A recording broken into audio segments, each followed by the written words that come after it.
Yes, we know it's only March and you think you have time, but tax day will be right up on you before you know it. You have questions, we have answers. Bank of Hawaii's Herb Wheatman here to answer some questions. Okay, so we got your questions from Facebook and I'll throw them at Herb, and we start with this one. The first select question, Herb, is from Mary. She asks, I am head of a household and my daughter is 23 years old. How long can I claim her and her university tuition on my taxes? Well, the good news is you can still claim your daughter as a dependent. According to the IRS, in order to claim a child, they have to be younger than 19 years old or be a student and younger than 24 years old. So this would be your last year of claiming her. The other great thing is you can claim expenses that you've made for her college tuitions and fees if you've paid for them yourself.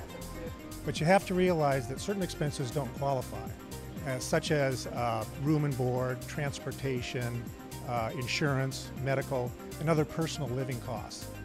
The tuition and fees deduction can reduce the amount of your income subject to tax by up to $4,000. But once you stop claiming her as a dependent, you cannot claim her tuition and fees. Okay. So our next question also relates to your child. Tan asks, can you claim a deduction for childcare if the provider is not licensed? Well, that's a great question. In order to reduce your taxes, you can claim the child and dependent care credit for money that you've paid for child care. And no, the provider doesn't have to be licensed. It could be babysitters or even housekeepers that provide care for your child. Also day camps, which qualify, which provide care while your parents are at work. You'll need to provide the provider's name, address, and taxpayer identification number, such as Social Security number or employer ID number on your tax return. And if the provider is a tax-exempt organization, you only need to provide their name and address. Okay, so this credit is for working parents, though. So if your parents are, or if your parents are both married, they still have to be working to receive this credit. Yes, you and your spouse, if filing jointly, must have earned income for the tax year. This credit is so that parents can work.